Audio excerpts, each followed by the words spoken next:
Hi YouTube. Hello YouTube. Okay, നമ്മളിന്നിവിടെ ചർച്ച ചെയ്യാൻ പോകുന്നത് തിര എന്ന പുതിയ സിനിമയെ പറ്റിയിട്ടാണ്. ഗീതാഞ്ജലി എന്ന സിനിമയുടെ അതേ ദിവസം തന്നെ ഇറങ്ങിയൊരു സിനിമയാണ്. അതും വിനീത് ശ്രീനിവാസൻ്റെ മൂന്നാമത്തെ സിനിമ. മുൻപുള്ള ഹിറ്റ് ചിത്രങ്ങൾ ആയ തട്ടത്തിൻമറയത്തും മലപാടി ആഷ്ക്ലവിന് ശേഷം വിനീത് ശ്രീനിവാസൻ നമുക്ക് മുന്നിൽ വെച്ച് നീട്ടിയ ഒരു പുതിയ ചിത്രമാണ് തിര. അതിൽ വിനീത് ശ്രീനിവാസൻ്റെ അനിയൻ ധ്യാൻ ശ്രീനിവാസൻ അരങ്ങേറ്റം കുറിച്ചൊരു സിനിമ. പിന്നെ അതേപോലെ തന്നെ നീണ്ടിടവേളയ്ക്ക് ശേഷം ശോഭന മലയാളത്തിൽ അഭിനയിച്ചൊരു സിനിമ എന്ന പ്രത്യേകത കൂടി ഉള്ള ഒരു സിനിമയാണിത്. പിന്നെ ഇത് കണ്ട അജിത്തിനോട് നമുക്ക് ചോദിക്കാം എങ്ങനെയുണ്ടെന്ന്. ഓക്കെ അജിത്ത്, പറയൂ.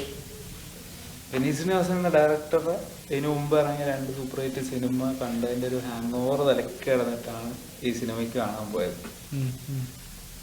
ഇനി മുമ്പത്തെ സിനിമകളിലെല്ലാം കോളേജ് ഫ്രണ്ട്ഷിപ്പ് അത് ആ ഒരു ഇതാണെങ്കിലും ഈ സിനിമ അതിൽ നിന്ന് തികച്ചു വ്യത്യസ്തമാണ്.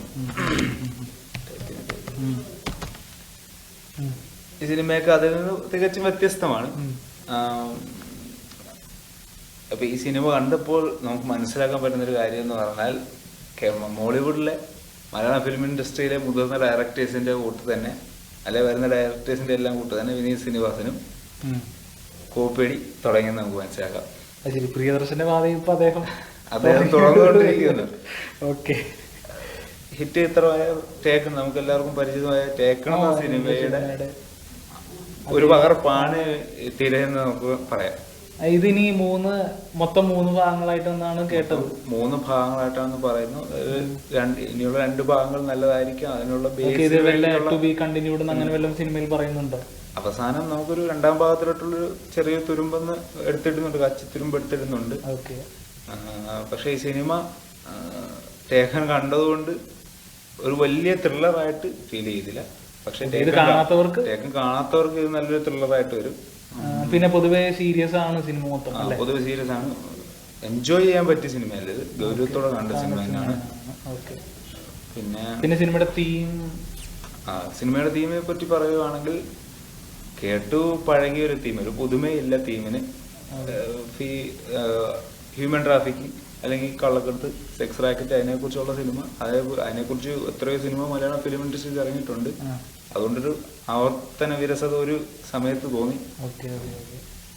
ഒരു ത്രില്ലർ, ഒരു സാധാരണ ത്രില്ലർ, അല്ലാതെ മുൾമുനയിൽ നിർത്തുന്ന ഒരു ത്രില്ലർ എന്ന് പറയാൻ പറ്റുകയില്ല. ടേക്കൺ കണ്ടതുണ്ട്. ടേക്കൺ കാണാത്തവർക്ക് പക്ഷെ ഒരു അനുഭവമായിരിക്കും. പിന്നെ വിനീത് ശ്രീനിവാസൻ ഗാനങ്ങളിൽ ഡയറക്ഷൻ ഭയങ്കര ഒരു ഇതാണല്ലോ.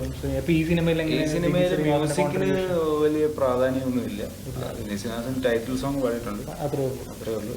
പിന്നെ അനിയൻ, പിന്നെ ഈ ധ്യാനും ശോഭനയുടെ അഭിനയമല്ല മറ്റ് ആക്ടേഴ്സിന്റെ അഭിനയം. ഈ സിനിമ ഹിറ്റ് ആവുകയാണെങ്കിൽ അത് അഭിനയം കൊണ്ട് മാത്രമായിരിക്കും. ശോഭനയുടെ അഭിനയം വളരെ നാൾക്ക് ശേഷമാണ് ശോഭനയും മലയാള സിനിമയിലോട്ട് തിരിച്ചു വരുന്നത്. പക്ഷെ അത് ഗംഭീരമായി തന്നെ ഒരു മടക്കം തിരിച്ചുവരവുണ്ട്. ശോഭനയുടെ അഭിനയം എടുത്തു പറയേണ്ടത് തന്നെയാണ്. നല്ല അഭിനയമാണ് കാഴ്ചവെച്ചിരിക്കുന്നത്. അതേപോലെ തന്നെ ധ്യാൻ ശ്രീനിവാസനും തുടക്കക്കാരൻ എന്ന നിലയിൽ നല്ല അഭിനയമാണ് കാഴ്ചവെച്ചിരിക്കുന്നത്. പിന്നെ ഓവറോൾ റേറ്റിംഗ് എങ്ങനെ? ഓവറോൾ റേറ്റിംഗ് ഒരു 10ൽ എത്ര മാർക്ക്? 10ൽ 5.5. ഒരു ആവർത്തന വിരസതയൊക്കെ. പിന്നെ ഇത് തിയേറ്ററിൽ എത്ര നാള് നിൽക്കും? തിയേറ്ററിൽ ഇനി വരുന്ന സിനിമയെ ആസ്പദമാക്കിയിരിക്കും ഈ പടം. എന്തായാലും ഇത് കണ്ടതോടെ ഒരു കാര്യം ഉറപ്പായി.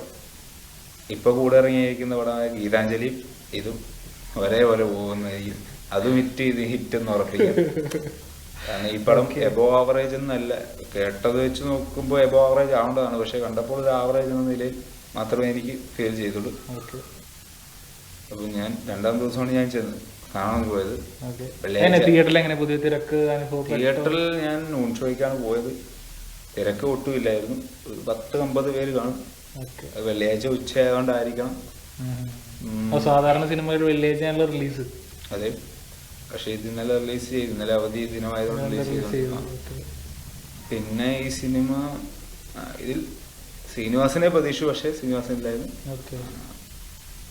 എന്തുകൊണ്ട് ഈ സിനിമ ഒരു വട്ടം കാണാം, എന്നല്ല ഒരു വലിയ ത്രില്ലർ എന്ന് പറയാൻ പറ്റില്ല. ഓക്കെ അജിത്ത്, താങ്ക് യു ഞങ്ങളായിട്ട് തിരയുടെ റിവ്യൂ ഷെയർ ചെയ്തതിന്.